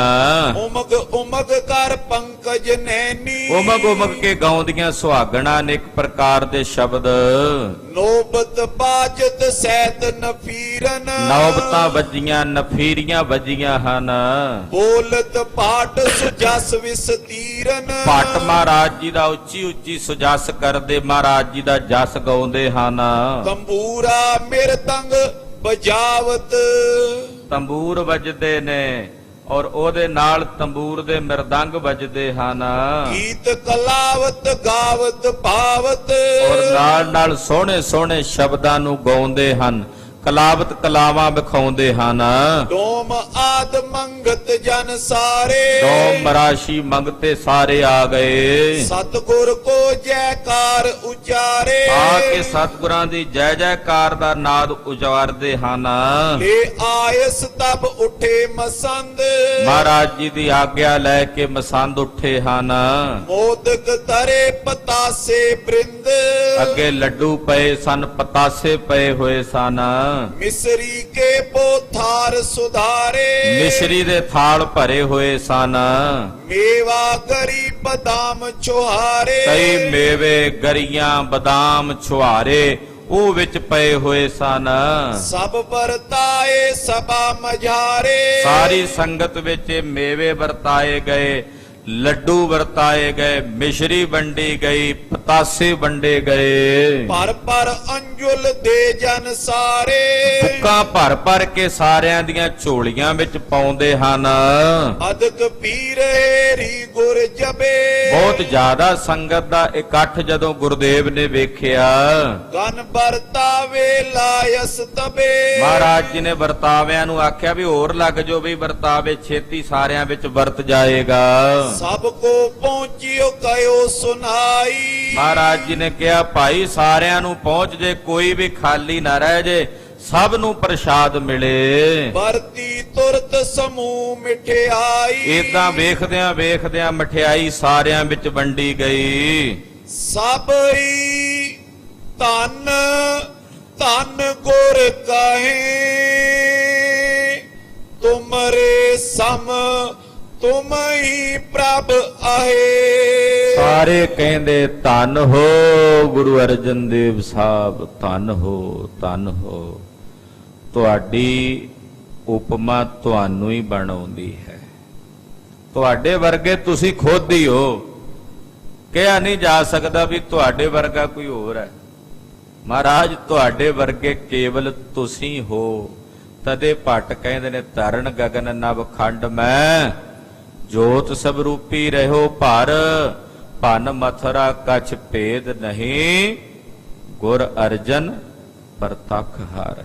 ਤੁਸੀਂ ਆਪ ਅਕਾਲ ਪੁਰਖ ਵਾਹਿਗੁਰੂ ਪਰਮੇਸ਼ਰ ਦਾ ਪ੍ਰਤੱਖ ਸਰੂਪ ਹੋ। ਜਪਿਓ ਜਨ ਅਰਜਨ ਦੇਵ ਗੁਰੂ, ਜਪਿਓ ਜਨ ਅਰਜਨ ਦੇਵ ਗੁਰੂ, ਜਪਿਓ ਜਿਨ ਅਰਜਨ ਦੇਵ ਗੁਰੂ, ਜਪਿਓ ਜਿਨ ਅਰਜਨ ਦੇਵ ਗੁਰੂ, ਜਪਿਓ ਜਨ ਅਰਜਨ ਦੇਵ ਗੁਰੂ, ਜਪਿਓ ਜਨ ਅਰਜਨ ਦੇਵ ਗੁਰੂ, ਜਪਿਓ ਜਿਨ ਅਰਜਨ ਦੇਵ ਗੁਰੂ, ਜਪਿਓ ਜਿਨ ਅਰਜਨ ਦੇਵ ਗੁਰੂ। ਫਿਰ ਸੰਕਟ ਜੋ ਨ ਗਰਭ ਨਾ ਆਇਓ, ਫਿਰ ਸੰਕਟ ਜੋ ਨ ਗਰਭ ਨਾ ਆਇਓ, ਸੰਕਟ ਜੋਨ ਗਰਭ ਨਾ ਆਇਓ, ਫਿਰ ਸੰਕਟ ਜੋਨ ਗਰਭ ਨਾ ਆਇਓ, ਫਿਰ ਸੰਕਟ ਜੋਨ ਗਰਭ ਨਾ ਆਇਓ, ਫਿਰ ਸੰਕਟ ਜੋਨ ਗਰਭ ਨਾ ਆਇਓ, ਫਿਰ ਸੰਕਟ ਜੋਨ ਗਰਭ ਨਾ ਆਇਓ, ਫਿਰ ਸੰਕਟ ਜੋਨ ਗਰਭ ਨਾ ਆਇਓ। ਸਤਿਗੁਰੂ ਜੀ ਤੁਹਾਡੇ ਵਰਗੇ ਤੁਸੀਂ ਹੋ। ਸ਼੍ਰੀ ਅਰਜਨ ਸਭ ਲਾਗ ਦਿਵਾਏ, ਮਹਾਰਾਜ ਜੀ ਨੇ ਸਾਰੇ ਲਾਗੀਆਂ ਨੂੰ ਲਾਗ ਦਵਾਇਆ ਹੈ। ਦਾਨ ਮਾਨ ਦੇ ਕਰ ਹਰ ਖਾਏ ਪਾਟ ਕਲਾਵਤ ਡੂਮ ਮਰਾਸ਼ੀ ਸਭ ਨੂੰ ਦਾਨ ਦਿੱਤਾ ਹੈ ਸਤਿਗੁਰਾਂ ਨੇ। ਆਨੰਦ ਉਦਤ ਜਨ ਵਧਿਓ ਅਨੰਤ ਕਹਿੰਦੇ ਆਨੰਦ ਦਾ ਸਮੁੰਦਰ ਮਾਨੋ ਹੋਰ ਵੱਧ ਕੇ ਉਫੜ ਕੇ ਉਫਾਨ ਵਿੱਚ ਆਇਆ ਹੋਵੇ। ਸਿੱਖ ਸੰਗਤ ਨਰ ਭੇ ਜਲ ਜੰਤ ਔਰ ਉਸ ਆਨੰਦ ਦੇ ਸਮੁੰਦਰ ਦੇ ਸਿੱਖ ਜਿੰਨੇ ਵੀ ਨੇ ਉਹ ਜਲ ਜੰਤੂ ਬਣੇ ਹੋਣ। ਉਦਿਓ ਆਨੰਦ ਚੰਦ ਕੈ ਅਬੇ ਕਹਿੰਦੇ ਇਸ ਤਰ੍ਹਾਂ ਕਹਿ ਲਈਏ ਵੀ ਆਨੰਦ ਦਾ ਚੰਨ ਚੜ ਆਇਆ ਹੈ ਗੁਰੂ ਘਰ ਵਿੱਚ। ਕੁਮਦ ਚਕੋਰ ਪਏ ਨਰ ਸਭੇ ਔਰ ਜਿੰਨੇ ਸਿੱਖ ਨੇ ਉਹ ਚਕੋਰ ਤੇ ਕੁਮਦ ਬਣੇ ਹੋਏ ਨੇ ਉਸ ਆਨੰਦ ਦੇ ਚੰਨ ਨੂੰ ਵੇਖਣ ਵਾਸਤੇ। ਚੰਦੂ ਕੇ ਲਾਗੀ ਜੇ ਦੋਏ ਜਿਹੜੇ ਚੰਦੂ ਦੇ ਲਾਗੀ ਸਨ ਉੱਥੇ ਬੈਠੇ ਦੋ। ਚਕਵਾ ਸਮ ਦੁਖ ਪ੍ਰਾਪਤ ਉਹ ਸੋਏ ਚਕਵਿਆਂ ਵਾਂਗੂ ਦੁੱਖ ਪਾ ਰਹੇ ਨੇ। ਚਕਵਾ ਚੰਨ ਨੂੰ ਵੇਖ ਕੇ ਦੁਖੀ ਹੁੰਦਾ, ਉਹ ਬੜੇ ਦੁਖੀ ਹੋ ਰਹੇ ਨੇ, ਕ੍ਰਿਜ ਰਹੇ ਨੇ ਬੈਠੇ। ਲਖ ਅਨੁਚਿਤ ਗੁਰ ਹਿਰਦੇ ਵਿਚਾਰਾ ਅਨੁਚਿਤ ਵੇਖ ਕੇ ਮਹਾਰਾਜ ਜੀ ਨੇ ਵਿਚਾਰ ਕੀਤੀ। ਇਨ ਦੋਇਨ ਕੋ ਨਿਕਟ ਹਕਾਰਾ ਉਹਨਾਂ ਦੋਵਾਂ ਨੂੰ ਵੀ ਮਹਾਰਾਜ ਜੀ ਨੇ ਕੋਲ ਬੁਲਾਇਆ। ਸਮੇ ਹਰਖ ਕੋ ਸਬਰ ਖਾਏ ਮਹਾਰਾਜ ਜੀ ਕਹਿੰਦੇ ਵੀ ਪੰਡਤ ਜੀ ਇਸ ਖੁਸ਼ੀ ਦਾ ਸਮਾਂ, ਸਾਰੇ ਖੁਸ਼ੀ ਮਨਾ ਰਹੇ ਨੇ। ਤੁਮ ਮਨ ਭੰਗ ਸਚਿੰਤ ਦਿਸਾਏ ਤੁਹਾਡਾ ਮਨ ਟੁੱਟਾ ਹੋਇਆ, ਤੁਸੀਂ ਚਿੰਤਾ ਤੁਰ ਨਜ਼ਰ ਆਉਂਦੇ ਜੇ। ਲਿਓ ਤਨ ਗਨ ਮਨ ਆਨੰਦ ਕਰੀਜੈ ਆ ਤੁਸੀਂ ਵੀ ਮਾਇਆ ਦਾ ਗੱਫਾ ਲਓ, ਜਿੰਨਾ ਖੁੱਲਾ ਗੱਫਾ ਜੋ ਤੁਸੀਂ ਮੂੰਹ ਤੋਂ ਮੰਗਦੇ ਹੋ ਤੁਸੀਂ ਵੀ ਲੈ ਲਵੋ। ਚੰਦੂ ਕੋ ਬਿਰਤੰਤ ਕਹਿ ਦੀਜੈ ਔਰ ਚੰਦੂ ਨੂੰ ਜਾ ਕੇ ਇਹ ਗੱਲ ਕਹਿ ਦਿਓ ਜੇ। ਜੋ ਸੰਜੋਗ ਵਿਧਾਤਾ ਜੋ ਰੰਗ ਸੋਈ ਹੋਏ ਨਾ ਕਿਸ ਕੋ ਜੋ ਰੰਗ ਇਹ ਕਹਿ ਦਿਓ ਕਿ ਸੰਜੋਗ ਤੇ ਵਿਜੋਗ ਪ੍ਰਮਾਤਮਾ ਨੇ ਧੁਰ ਤੋਂ ਹੀ ਬਣਾਏ ਹੋਏ ਨੇ, ਵਿਧਾਤੇ ਨੇ ਬਣਾਏ ਹੋਏ ਨੇ। ਸੰਜੋਗ ਵਿਜੋਗ ਧੁਰੋਂ ਹੀ ਹੁਆ। ਸੰਜੋਗ ਨਹੀਂ ਸਨ ਚੰਦੂ ਦੀ ਲੜਕੀ ਨਾਲ, ਇੱਥੇ ਸਨ। ਤੁਹਾਡੇ ਸਾਹਮਣੇ ਵੇਖੋ ਸਭ ਕੁਝ ਵਰਤਿਆ ਸੀ, ਕਿਹੜਾ ਕੋਈ ਪਲੈਨਿੰਗ ਕੀਤੀ ਸੀ, ਪਰਮਾਤਮਾ ਦੀ ਕਲਾ ਵਰਤੀ ਹੈ। ਇਸ ਕਰਕੇ ਸਭ ਸੰਜੋਗਾਂ ਦੀ ਬਾਤ ਹੈ। ਤਿਜਨੇ ਕਯੋ ਯੋਗਤਾ ਨਾਈ ਅੱਗੋਂ ਪੰਡਤ ਬੋਲਿਆ, ਕਹਿੰਦਾ ਜੀ ਯੋਗ ਨਹੀਂ, ਜੇ ਸੰਬੰਧ ਤੁਮ ਸੋ ਹੋਏ ਜਾਈ ਅਸੀਂ ਤੁਹਾਡੇ ਕੋਲੋਂ ਧਨ ਲਈਏ, ਯੋਗ ਨਹੀਂ। ਹਾਂ ਜੇ ਰਿਸ਼ਤਾ ਬਣ ਜਾਂਦਾ ਤੁਹਾਡੇ ਨਾਲ ਫਿਰ ਅਸੀਂ ਧਨ ਲੈ ਸਕਦੇ ਸੀ, ਤੋ ਲੈ ਪੋ ਹਮ ਕੋ ਬਨ ਜਾਏ ਫਿਰ ਸਾਡਾ ਲੈਣਾ ਬਣਦਾ ਸੀ, ਅਸੀਂ ਲਾਗ ਵੀ ਲੈ ਸਕਦੇ ਸੀ। ਇਮਨੇ ਲੈ ਦਿਓ ਸਮੁਦਾਏ ਏਦਾਂ ਨਹੀਂ ਅਸੀਂ ਲੈ ਸਕਦੇ, ਜੇ ਰਿਸ਼ਤਾ ਹੀ ਨਹੀਂ ਹੋਇਆ ਤੇ ਅਸੀਂ ਲਾਗ ਕਿਵੇਂ ਲਈਏ। ਇਸ ਬਿਦ ਜਤਾ ਜੋਗ ਸਭ ਕੀ ਮਹਾਰਾਜ ਜੀ ਕਹਿੰਦੇ ਚੰਗਾ ਭਾਈ ਤੁਹਾਡੀ ਖੁਸ਼ੀ ਹੈ। ਮਹਾਰਾਜ ਜੀ ਨੇ ਇਸ ਤਰ੍ਹਾਂ ਜਥਾ ਯੋਗ ਸਾਰੀ ਮਰਿਆਦਾ ਕੀਤੀ ਹੈ। ਸ਼੍ਰੀ ਅਰਜਨ ਸਤਿਗੁਰੂ ਪ੍ਰਵੀਨ ਧੰਨ ਗੁਰੂ ਅਰਜਨ ਦੇਵ ਸਾਹਿਬ ਸੱਚੇ ਪਾਤਸ਼ਾਹ ਜੀ। ਸੁਤ ਕੋ ਆਇਸ ਉਠ ਬੇਦਈ ਸਭਾ ਸਰਬ ਨਿਜ ਨਿਜ ਥਲ ਗਈ ਪੁੱਤਰ ਨੂੰ ਆਗਿਆ ਦਿੱਤੀ ਗੁਰੂ ਹਰਗੋਬਿੰਦ ਸਾਹਿਬ ਜੀ ਨੇ ਕਿ ਤੁਸੀਂ ਉੱਠ ਕੇ ਆਸਣ ਤੇ ਜਾਓ। ਸਾਰੀ ਸੰਗਤ ਵਿਸਰਜਿਤ ਹੋਈ ਹੈ। ਗਰੀਬਨ ਬਾਗ ਸੱਚੇ ਪਾਤਸ਼ਾਹ ਆਪਣੇ ਆਸਣਾਂ ਤੇ ਆਏ ਨੇ। ਹੁਣ 6ਵੇਂ ਪਾਤਸ਼ਾਹ ਦੇ ਵਿਵਾਹ ਦੀਆਂ ਤਿਆਰੀਆਂ ਹੋ ਰਹੀਆਂ। ਉਹ ਕਥਾ ਆਪ ਜੀ ਅਗਲਿਆਂ ਪ੍ਰਸੰਗਾਂ 'ਚ ਸਰਵਣ ਕਰੋਗੇ। ਗਰੀਬਨ ਬਾਗ ਸੱਚੇ ਪਾਤਸ਼ਾਹ ਜੀ ਮਹਾਰਾਜ ਜੀ ਦੇ ਘਰ ਦੀ ਕਥਾ ਕਥਨ ਕਰਦਿਆਂ ਹੋਈਆਂ ਭੁੱਲਾਂ ਚੁੱਕਾਂ ਦੀ ਖਿਮਾ